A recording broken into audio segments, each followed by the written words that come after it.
eh, awal mula ketertarikan di dunia kepenulisan itu sejak kapan gitu? Boleh kasih tahu kami gitu. Kayaknya salah undang lagi nih Tito ini ke sini nih. Aduh.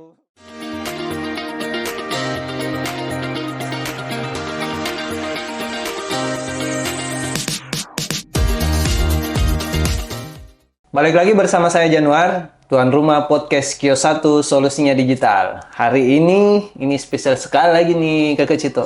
Ini Kakak Cito memang selalu is the best kalau cari bintang tamu ini. Anak muda, seorang perempuan yang aktif di dunia literasi. Kita sambut sama-sama Kakak Asrianti. Di sini tuh memang begitu Kakak, selalu disambut dengan meriah. Gimana kabar Kakak? Alhamdulillah baik. Sehat-sehat di? Sehat. Oke, baik. Hari ini mungkin saya akan highlight dulu Kakak apa yang akan menjadi pembahasan kita. Yang pertama mungkin seputaran aktivitinya Kakak Asrianti sendiri. Yang kedua mungkin literally semua yang telah Kakak Asrianti lakukan, terutama dalam hal literasi dan digital. Seperti apa? Kemudian yang ketiga, kira-kira kita mau kasih bocoran juga kepada semua teman-teman ini. Kakak Asrianti punya impian besar apa di masa akan datang? Ya, itu. Baik. Kakak Asrianti disapanya apa kalau di teman-teman literasi atau penulis? Kalau nama penanya Ran, tapi Ran? sering Ran. Ran? Iya. Oke. Saya teringat dengan toko di Conan kayak itu. Ran juga dipanggil. Tapi dipanggil Ran tuh saya. Oh, Ran saja. Iya. Oke. Kita aktif dalam dunia kepenulisan. Iya. Tepatnya apa? Boleh tahu, Kakak? Sebenarnya awalnya aktif menulis di kayak puisi gitu, cerpen. Tapi siap. saat masuk di dunia universitas itu beralih genre. Iya, jadi Oke. awalnya nulis non fiksi, fiksi. Sekarang lebih sering nulis ya non fiksi. Ya, non-fiksi. Oke. Mau tahu sedikit ini, Kakak Ran. Awal mula ketertarikan di dunia kepenulisan itu sejak kapan gitu? Boleh kasih tahu kami gitu. Oke, sebenarnya nih sudah ada juga yang pernah tanyakan follower saya karena sering umum sekali kayaknya ini. Iya, upload tulisan di Instagram, tanya kenapa suka menulis dan kapan menulisnya. Jadi pada saat SD itu saya sudah aktif dengan aktivitas membaca. Banyak membaca dulu poinnya. Iya. Oke, terus? Kemudian setelah banyak membaca, saya jadi tertarik untuk menulis. Jadi di SMP itu sudah mulai nulis puisi sajak gitu. So lagi galau-galau begitu menulis. Iya. Oke. Masuk di dunia kampus, kemudian aktif di lembaga kepenulisan. Iya. Teman-teman pena lah istilahnya ya. Boleh kasih tahu ke kami, Kakak Ran, seperti apa prosesnya Kakak Rani sendiri dalam dunia kepenulisan ini? Apa yang Kakak Rani lakukan gitu? Yang paling banyak yang mempengaruhi Kakak Rani untuk terus menulis itu apa gitu? Oke. Awalnya itu pertama kali saya menulis non-fiksi, itu pada saat mulai aktif berproses di lembaga Elkim Pena. Oke. Dan di semester 1 itu saya sudah bisa menulis karya tulis ilmiah. Itu menjadi pencapaian yang semester 1 sudah menulis itu? Iya. Dan Oke. Kapan menulis apa ke semester 1? karena itu memang salah satu syarat untuk masuk di UKM itu, UKM Elkim Pena pada saat itu. Dan kemudian di semester 2 itu sudah meneliti lagi. Jadi di semester 2 sudah menulis penelitian yang harusnya kan kalau mahasiswa itu di semester akhir baru. Iya, betul. Menulis. Jadi semester 2 sudah menulis dan membuat penelitian. Iya. Kayaknya salah undang lagi nih Tito ini ke sini nih. Aduh. Oke. Baik, menarik ini sebenarnya. Di semester 2 sudah punya bakat yang luar biasa. Oke, sekarang kasih kita bocoran lagi Kakak Ran. Sejauh mana sampai saat ini prestasi Kakak Ran sendiri yang pernah dicapai dalam dunia kepenulisan ini apa gitu? Boleh kasih kami bocoran? Oke. Seperti apa? Pada saat aktif di Elkim Pena itu alhamdulillah sudah ikut beberapa lomba nasional. Oke, di terus? tahun 2021 itu lolos di Universitas Brawijaya melombakan esai dan di Universitas Negeri Semarang. Tapi pada saat itu kan COVID, jadi presentasi karyanya itu lewat online. Kemudian di tahun 2022 itu alhamdulillah tulisan saya masuk terpilih sebagai paper terbaik di Universitas Islam Yogyakarta. Baik, Alhamdulillah. Boleh tahu, kasih kamu bocoran, menulis apa pada saat itu Kakaran? Esai, Kak. Esainya tentang apa? Temanya tentang apa? Seputaran apa? Yang satu yang di Brawijaya dan Semarang itu tentang sosial budaya. Jadi saya observasi di lingkungan kampus dan sekolah itu anak-anak sudah remaja ya, khususnya milenial, itu sudah jarang menggunakan bahasa daerah. Oh, jadi keresahan itu ya. Keresahan itu. Terus? Jadi saya buat ide untuk menyusun konsep kayak aplikasi untuk berinteraksi tetapi menggunakan bahasa daerah masing-masing gitu. Oh, jadi local wisdom yang lebih ditonjolkan pada saat itu ya. Oke. Pada saat itu lomba itu ada berapa kepesertaan Kakaran? Itu nasional dari seluruh univ di Indonesia. Dan Kakarannya terbaik pada saat itu? Masuk di 10 besar bersama dengan teman-teman UGM, IPB. Wah, jadi suatu kebanggaan sendiri sih. Iya. Saya kasih bocoran, Kakaran ini adalah alumni Universitas Muhammadiyah, langsung Muhammadiyah Makassar ya. Jurusan apa lagi kemarin Kakaran? Jurusan Pendidikan Agama. Pendidikan Agama. Ya, teman-teman PAI ini kayaknya patut bangga ini. Generasi-generasinya Kakaran ini harus muncul lagi nih di kampus. Itu. Oke. Kakaran, kan namanya dunia kepenulisan itu memang butuh effort yang sangat tinggi juga. Bagaimana memulai menulis dan sebagainya. Pasti membutuhkan selain pemikiran, berarti mengatur timeline waktunya itu seperti apa? Kakaran punya tips sendiri tidak dalam mengatur semua itu? Kalau saya pribadi, apalagi kemarin juga banyak aktif di beberapa organisasi, jadi saya usahakan dalam 1 pekan itu ada tulisan yang saya buat. Oh, oke. Seminimal-minimalnya seperti apa Kakaran yang Kakaran lakukan?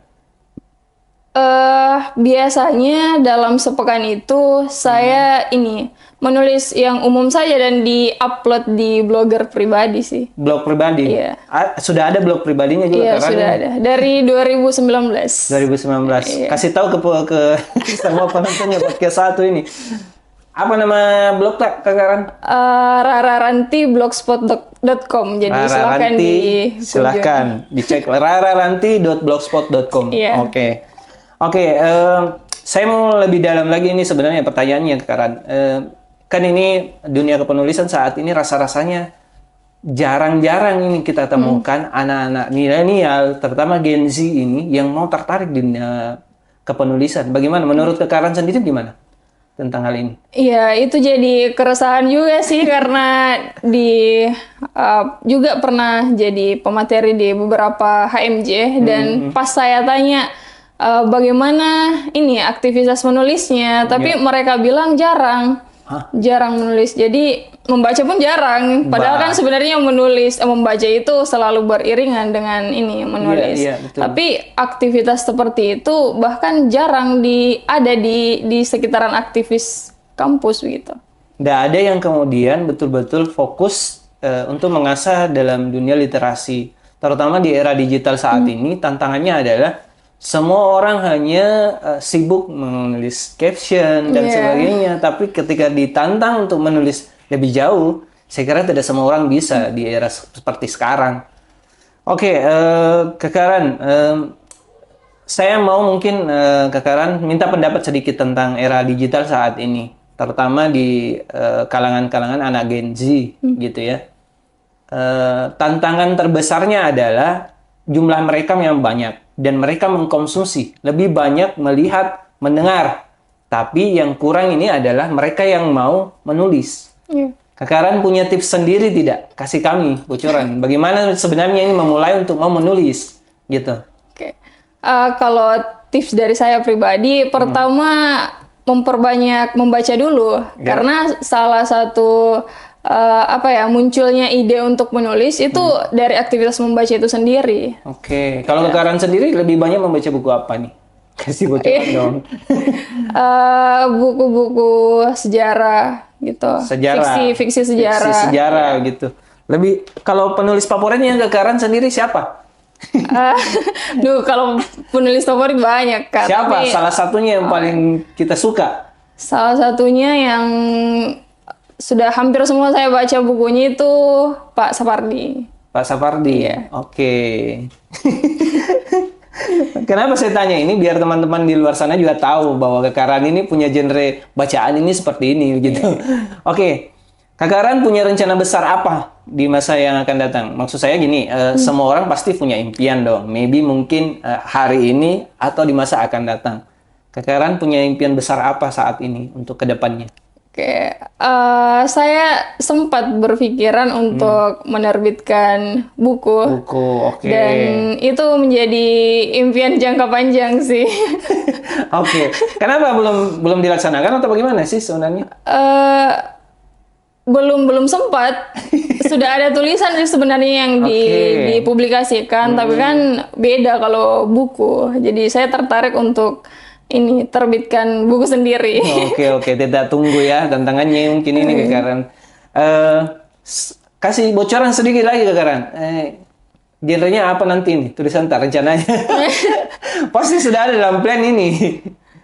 Ada dua opsi sih Kak. Iya. Satu kumcer, satu antologi puisi. Yang ringan-ringan. Ringan-ringan nih. Kayaknya menarik untuk kita tunggu ini sebenarnya teman-teman ya. Oke.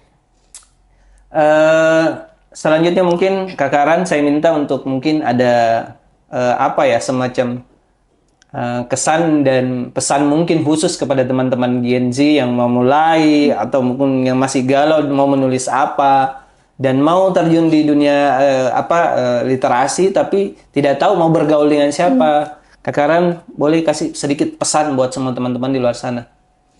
Oke, tips dari saya. Pertama, cari memang lingkungan yang bisa mendorong kita untuk menulis. Salah satunya bergabung di komunitas atau di UKM kepenulisan. Itu kan menjadi spirit tersendiri untuk menulis. Kemudian memperbanyak bacaan supaya kita juga tahu genre tulisan apa yang mau kita tulis seperti itu kan.